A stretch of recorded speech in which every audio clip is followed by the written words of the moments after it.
गन्ने का जूस बड़ा गिलास 20 रुपए का इधर इधर चले आइए. Okay, clearly there's an elephant in the room. So let's address it. As if we weren't already dealing with drunk drivers, thanks to the government, now we also have to deal with cars who have an alcohol problem. Anything that involves the government these days has started to look like a losing game for us. And this game too, that we're about to discuss, is no different. So strap on and subscribe to the bestest channel on the YouTubes. You won't regret it. By the way, if any of you guys still think you might be winning this game, I'm here to burst your bubble and tell you exactly how you're losing. And if the government ever decides to go maximum cray-cray on this, it can get even worse for us. So let's begin. Let's start from the very beginning. Where does ethanol come from? That's correct. Sugarcane. And sugarcane in India has a lot of baggage. More baggage than your newly engaged wife that your auntie set you up with. You don't know it yet, but she's had 2 toxic boyfriends before and her dad just got her to dump the 3rd one. That's sugarcane for you. Looks sweet on the outside, drama pro max on the inside. India has been growing sugarcane for centuries, but it was the British who gave it an industrial glow up. They set up the first sugar mills, and by the 1930s, the fertile soil and the canal irrigation had turned Uttar Pradesh into India's sugarcane hub. After independence, Maharashtra was like, why should UP have all the fun? Some local political leaders came up with the genius idea of cooperative sugar mills. Farmers pooled in their money, became shareholders, and guess who ran these mills? The very same politicians, who graciously stepped in as chairman. It was a neat little ecosystem where the government and the mills were both controlled by the same people.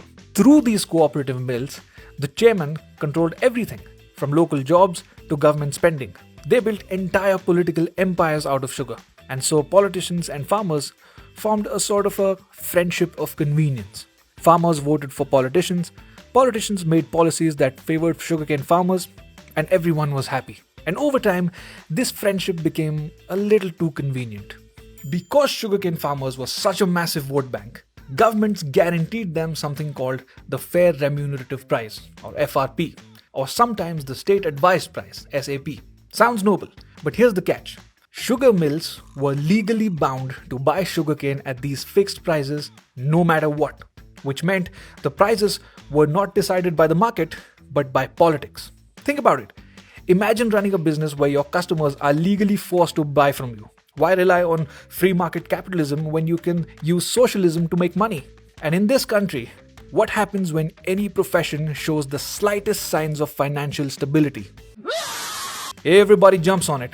Just like how in the early 2000s, everyone and their neighbor's dog decided to study engineering. So now, farmers all started planting sugarcane. Because why not? It was the most profitable crop on paper. Farmers were happy, politicians kept winning elections, and the mill chairmen, who, let's not forget, were the same politicians, made money by awarding themselves the juiciest contracts and machinery deals. Win-win-win, right? Well, not really. Here's the problem. Sugarcane became to farmers what engineering was to students. Everyone was doing it. And just like the job market for engineers, the market for sugar did not keep up. India's demand for sugar is somewhere around 26 to 27 million tons. But production? A casual 32 to 35 million tons. Every year. That's millions of tons of sugar nobody asked for. But thanks to the FRP policies, mills are legally obliged to buy all of that sugarcane whether they need it or not. So they buy it, crush it, make sugar, and then the demand and supply graph laughs in their faces. Prices crash, mills make losses, and suddenly they can't even pay the farmers on time. Farmers protest, block highways, bank plates, and eventually the government swoops in handing out subsidies, cheap loans, or literally paying for all of that excess sugar. So the imbalance between sugarcane demand and supply doesn't just hurt the mills, it bleeds into the state's finances. And guess who ends up footing the bill? That's right, taxpayers like you and me. So the next time you're paying 13% more GST on popcorn just because it has caramel, just remember, part of that money is helping keep alive a sugarcane economy that produces more sugar than anyone actually wants. Now, bailing out these sugar mills was getting a little too tiring. At some point, the government had to figure out a permanent solution to this problem. I mean, how much sugar and ganne ka juice are we going to fill ourselves with, right? Now, when the supply of a goods is way more than its demand, there are 2 ways of solving this. One, the most obvious one, is to reduce the supply. Or 2, create an artificial demand for all of that extra supply. Now, asking farmers to stop or reduce planting sugarcane because they were planting too much of it would have been political necrope. So the next best thing was to find a new hostage. A customer. Someone who could gobble up all of this extra sugarcane and not utter a single word. And that's when the government came up with the bright idea of ethanol blended petrol. Instead of producing all of that extra sugar nobody asked for, our crafty government consulted with itself and asked itself, why not use the sugarcane to produce ethanol and blend it with petrol? Also something nobody asked for. And in doing that, the government might have just opened a can of worms we all might regret at some point in the future. Now, until 2018, ethanol was made using only what was left of the sugarcane after sugar was extracted, as was the rule. But in 2018, the government changed this rule and allowed using all of the sugarcane to make ethanol. And that's the can of worms I'm talking about. In theory, this kind of does solve the problem, but it does that by creating a few other problems. Because of the ethanol mandate across the country, its demand is skyrocketing, and sugarcane farming is turning out to be even more profitable for the farmers. Since this policy shift, the area under sugarcane plantation has increased, but sugar production has not really kept up. In fact, sugar production in the last few seasons has actually decreased in spite of more sugarcane being cultivated. This was mostly because a lot of sugarcane was actually diverted to ethanol production instead of sugar production. Right now, the government dictates exactly how much sugarcane can be diverted to ethanol production, trying to balance between the demand for sugar and demand for ethanol. But with the government in the mood to only increase blending, the demand for ethanol only increases. And if ethanol production does not keep up with the demand, the government only has two options. One, divert even more sugarcane from sugar production to ethanol, or two, increase sugarcane farming even more. And both of these options are equally destructive. If the government is really crazy enough to allow more sugarcane to be diverted from sugar production to ethanol production, there will come a point when sugar supply will go below the demand, and probably for the first time in history we will see sugar prices skyrocketing. And guess how many products depend on sugar? Just ask a fitness freak. They'll tell you everything from Coca-Cola to Rasgulla. Your local halwai is either becoming the richest man in town or going broke in a month. You know what? Maybe that's not such a bad thing. At least then people will start looking up just how much sugar some things have. That's not all. Sugarcane has varieties. Some of them give us really good sugar and others not so much. Sometimes may be good, sometimes may be shit.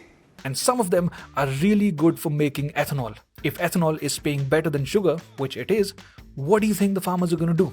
Yes, grow more sugarcane that is good for ethanol, which only further reduces the sugar supply. But let's look at the big picture here. From a principled perspective, what the hell are we even doing? 60% ethanol, 40% बिजली, उसका अगर average पकड़ा जाएगा तो 15 रुपए litre petrol का भाव होगा, जनता का भला होगा, किसान ऊर्जा दाता बनेगा. Using food as fuel?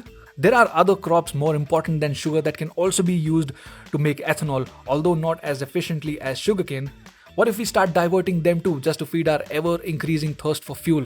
A thirst that is already being met by crude oil. In fact, our respected Minister of Road Transport is on record saying that he sees a future where our vehicles are run on ethanol made from not just sugarcane, but also from corn and rice. It's not really that far-fetched considering how short-sighted some of our politicians tend to be. Have we forgotten how difficult it was to feed this country right after independence? I hope you see how slippery this slope is. Now, if the government decides not to divert any more sugarcane from sugar to ethanol, but instead just increase sugarcane plantation, that's a double-edged sword whose second edge is way sharper than the first one. Here's a little fun fact. Sugarcane needs a lot of water. It is thirsty as fuck. It needs almost 3 to 4 times the water as compared to other crops. In Maharashtra, for example, sugarcane occupies about 4% of the land but consumes about 70% of irrigation water. Doubling down on growing this crop will only put more pressure on the already stressed out water resources. And I hope we remember how the BCCI had to take IPL to a different country because Maharashtra did not have enough water. So we're not only diverting food to fuel our cars, but we're also diverting water. The last time something similar happened, millions of people died and this piece of shit became a war hero. History might not repeat itself, but it sure does rhyme. And let's not even kid ourselves by saying we are saving the environment by switching from burning one carbon-based fuel to another. Even if blended fuel emits less carbon, we burn 6 to 7% more of it, so it doesn't even matter. It's like switching to Himalayan rock salt because you care about your nutrition. Those 5 grains of salt coming from the mountains instead of beaches are not going to compensate for the otherwise ungodly amounts of junk food you eat every day. Now let's talk about you, more specifically, your pocket. What did they say to us? That using ethanol blended fuel will reduce our dependence on foreign imports and actually make petrol cheaper? I call bullshit, and let me explain you why.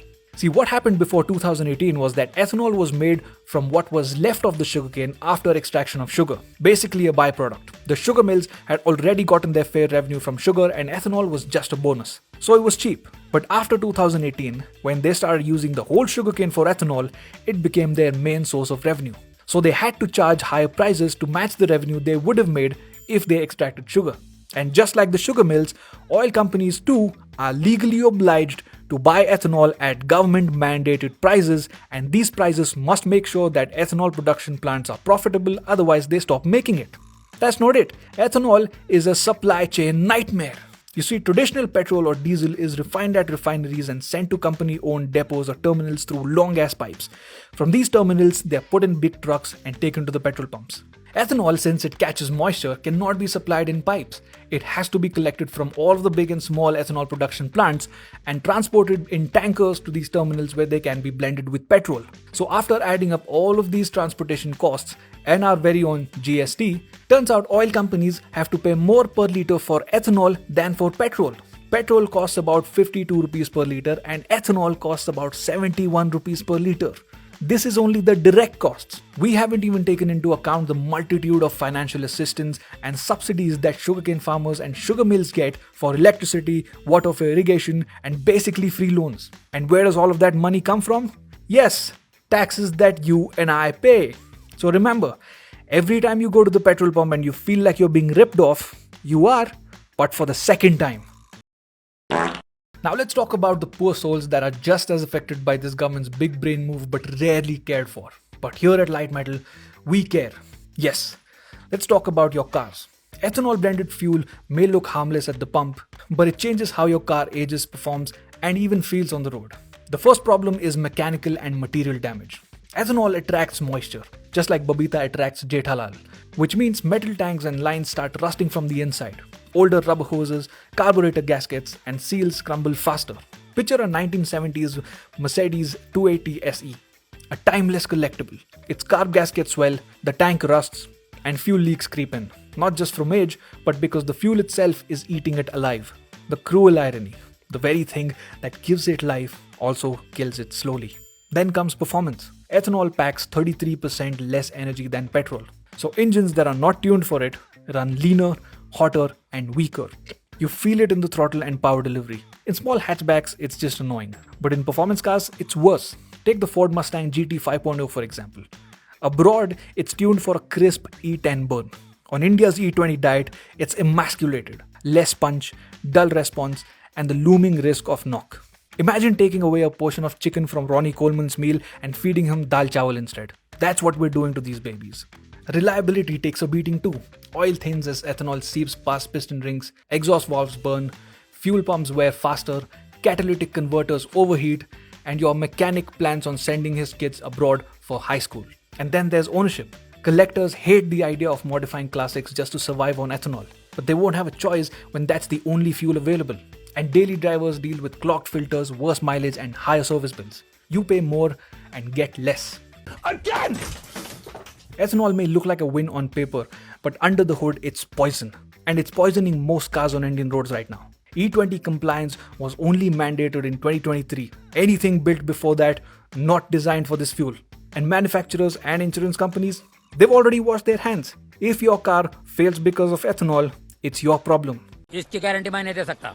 You are worried about your 1995 Maruti 800? Brother, even your 2018 Maruti Wagon R is not safe from this poison. This whole E20 saga is the perfect example of politicians pretending to solve a problem that nobody was complaining about. Not the public, not the experts. Nobody asked for this. Is it eco-friendly? No. Is it cheaper? No. Is it more fuel efficient? No. Is it safe for your car?